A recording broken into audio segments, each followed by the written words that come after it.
Bonjour, je suis Franck Mercier, ingénieur avant-vente sur les solutions BI de Microsoft et aujourd'hui je vais vous présenter comment on peut utiliser Visio et Visio Services pour représenter des informations graphiquement venant d'une base de données. Dans notre exemple aujourd'hui, nous allons utiliser Visio pour représenter une infrastructure réseau et remonter toutes les anomalies qui peuvent être liées sur nos différents serveurs ou postes clients. Alors ici, dans Visio 2010, je vais sélectionner un diagramme de type réseau et je vais commencer à créer mon dessin. Donc ici, je suis dans mon interface Visio et je vais commencer à positionner mes différents serveurs, voilà, sur mon interface. Et je vais représenter mon réseau, donc tout simplement en utilisant les shapes qui me sont proposés. Et je vais aussi rajouter les différents clients présents sur mon réseau. Donc là ici je fais quelque chose de relativement simple, hein, mais ce qui va nous permettre ensuite de pouvoir lier nos différentes données aux différents éléments de notre diagramme. Voilà.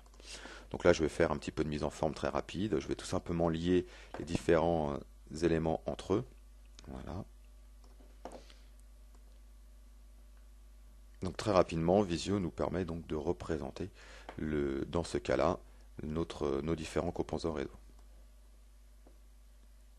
Voilà. Alors, une fois que nous avons réalisé notre diagramme, ce que l'on va faire, on va se connecter à la source de données que l'on souhaite exploiter. Donc ici, dans le ruban, dans l'onglet Data, nous allons cliquer sur le bouton Link Data to Shapes et nous allons suivre les instructions de l'assistant. Alors ici, vous avez déjà la possibilité d'avoir accès à plusieurs types de sources de données, de type Excel, Access, SharePoint, SQL ou autre. Donc ce que l'on va faire ici, on va aller chercher des informations venant d'une base SQL Server. Je vais tout simplement rentrer les informations de ma base SQL. Voilà.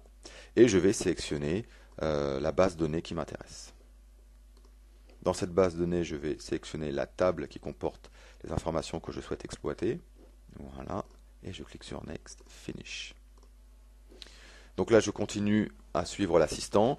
L'assistant nous propose de sélectionner des lignes ou des colonnes. Alors, par défaut, il sélectionne tout, mais vous avez la possibilité de sélectionner que les objets qui vous intéressent, avec la possibilité d'avoir une preview de vos informations. Donc, je clique sur Next. Ici, il nous demande quelle va être la liaison entre les données. Donc là, ici, on va récupérer l'ID de nos différents objets venant de notre base de données. Et on clique sur Finish. Une fois que l'on a terminé d'utiliser l'assistant, une nouvelle fenêtre apparaît ici qui va tout simplement nous représenter nos données externes. Alors, pour lier nos données externes avec nos différents éléments de notre diagramme, rien de plus simple. Un simple glisser-déposer sur les différents éléments de notre diagramme suffit pour établir la liaison entre les deux. Alors, il se peut, et c'est très probable d'ailleurs, que la représentation des informations ne convienne pas ici.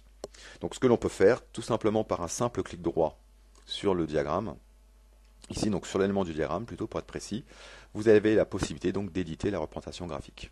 Donc ce que l'on va faire nous en premier temps, on ne va pas afficher l'ID, vu que ça n'a aucun intérêt pour l'utilisateur, du moins pour la plupart des utilisateurs qui vont consulter le diagramme. Donc je vais cliquer ici sur Delete et je vais éditer la représentation du nom. Donc ce que l'on peut faire sur un objet déjà existant ici, vous pouvez éditer en le sélectionnant et choisir donc de paramétrer plusieurs types d'éléments. Alors ce qui est intéressant aussi, c'est que vous pouvez déjà définir des styles pour gagner du temps. Donc typiquement on peut prendre ce type de style, voilà, cliquer sur OK et sur Apply. Comme ça, nous avons déjà une première idée de la représentation de nos informations. Alors, ce que l'on peut faire aussi, vous avez la possibilité de changer la disposition de vos différents labels. Voilà, donc on peut les mettre comme ça. Donc, on va ici, hop, changer un petit peu. Voilà, Apply. Et ce que l'on va faire maintenant, nous allons rajouter donc des nouvelles informations à associer à notre diagramme. Donc tout simplement ici, en cliquant sur New Item, vous avez la possibilité d'aller choisir les champs qui vous intéressent pour être représentés sur ce diagramme. Donc nous ici, nous allons récupérer les informations sur la santé de nos machines et nous allons représenter cette santé, cet indicateur sous forme justement d'icône. Ici, donc, vous avez plusieurs styles possibles. Donc nous allons prendre un style assez classique. Et ce que l'on va faire, on va tout simplement associer nos indicateurs à des valeurs de notre base de données. Donc ce que l'on va faire ici, on sait que dans notre base de données, les machines peuvent être dans un état success ou error. Donc nous allons tout simplement lier ces valeurs à nos indicateurs. Voilà. Nous allons cliquer sur Apply et vous voyez maintenant une représentation graphique du statut de vos différents serveurs. Alors, ce que l'on va faire ici maintenant, on va continuer à lier nos données. Donc, tout simplement, voilà. Ce que l'on va faire, on va positionner nos différents indicateurs, nos différentes liaisons sur notre diagramme. Alors, ce qui est intéressant, ce que vous pouvez voir, c'est que on conserve la mise en forme que l'on a définie. Donc, ce que l'on va faire ici, pour être sûr de bien rentrer dans une seule page, on va choisir tout notre diagramme. Voilà. Et on va décaler ça un peu sur la gauche. Voilà. Alors, une fois que nous avons nos différents diagrammes, ce que l'on peut faire, on peut le sauvegarder sur un serveur SharePoint, notamment pour partager la représentation de notre réseau. Alors, ce qu'on va faire ici, on va un petit peu changer la vue et retirer tout ce qui est gris pour faire quelque chose d'un peu plus joli. Alors, si maintenant on va dans le backstage de Visio, nous avons la possibilité donc d'envoyer les informations sur du SharePoint. Donc ici, je clique sur SharePoint et je vais choisir l'endroit où je vais publier mes informations. Donc ce que je vais faire ici, je vais cliquer sur Process. Mais ce que j'aimerais aussi, j'aimerais pouvoir publier mon diagramme Visio sous un format web et pas sur un format type fichier Visio que je serai obligé d'ouvrir avec Visio 2010. Pour ce faire, donc, je clique tout simplement ici dans mon type de fichier, je clique sur le Web Drawing pour faire un fichier de type VDW. Une fois que j'ai fait ça, donc, je clique sur Save et je vais tout simplement lui donner un nom. Donc je vais l'appeler Network, pourquoi pas, et je vais le publier. Donc le fait d'avoir fait ça, donc je publie mon fichier directement sur le web. Donc là maintenant, je suis dans mon navigateur web, j'ai accès à mon fichier. Donc là, je peux autoriser donc la connexion, le refresh, et je peux bien sûr zoomer sur la représentation graphique de mon fichier. Ce qui fait que si je reviens sur le site, sur mon site, et que je vais sur ma bibliothèque de documents, je vais retrouver ici mon fichier network, et si je clique dessus, il ne va pas s'ouvrir dans Visio, mais bien dans mon navigateur web. Alors, si maintenant je fais un refresh, la connexion donc ne va pas se faire tout simplement parce que la source de données est restée locale sur le poste de la personne qui a créé le diagramme Visio. Alors, pour partager cette chaîne de connexion, donc on va bien sûr utiliser SharePoint, et pour ce faire, donc on va revenir dans Visio, et on va faire tout simplement un clic droit ici sur nos données externes, et aller dans Configure Refresh. On va cliquer sur le bouton Change Data Source. On va reprendre la connexion existante et on va tout simplement copier le chemin qui se trouve ici. Une fois que l'on a fait ça, donc on va revenir sur SharePoint et on va aller donc naviguer sur le site SharePoint et on va aller ici donc dans une librairie que l'on a appelée Data Source.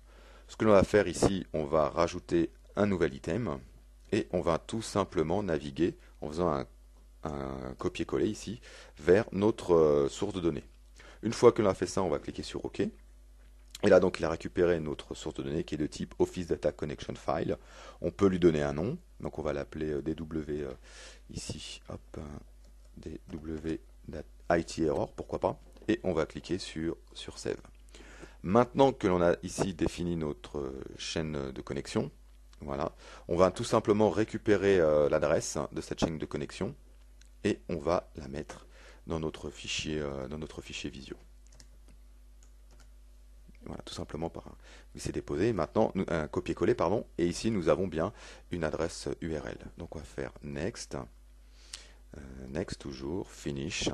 OK. Et nous allons re-sauvegarder notre fichier Visio ici sur SharePoint. Voilà, on va le remplacer et on va renvoyer les informations. On va autoriser donc le refresh, voilà. Donc ici nous avons nos diagrammes, et ce qui fait que maintenant, si jamais les informations venaient à changer dans notre base de données, donc typiquement notre serveur qui était en error passe en success, voilà. Si je reviens sur mon site SharePoint et sur mon fichier Visio, donc là ici je suis en rouge, si jamais maintenant je clique sur Refresh, je vais passer en vert. Et voilà. Donc, c'était un exemple de création que je vous ai montré de fichiers Visio liés à des données externes venant de n'importe quelle source de données finalement, hein. Maintenant, je vais vous montrer rapidement un exemple de ce que l'on peut imaginer à faire avec ce type de représentation graphique. Alors, toujours dans un exemple orienté IT, mais après ça peut être process ou ce que vous voulez. On peut très bien imaginer avoir une représentation de ce type, de nos différents data centers. Et lorsqu'il y a un data center qui passe en erreur, pouvoir cliquer dessus et zoomer, voilà, sur les différentes infrastructures donc de notre organisation pour aller descendre jusqu'au niveau le plus élémentaire, ici le rack. Voilà. Merci d'avoir suivi cette vidéo et je vous dis à très bientôt.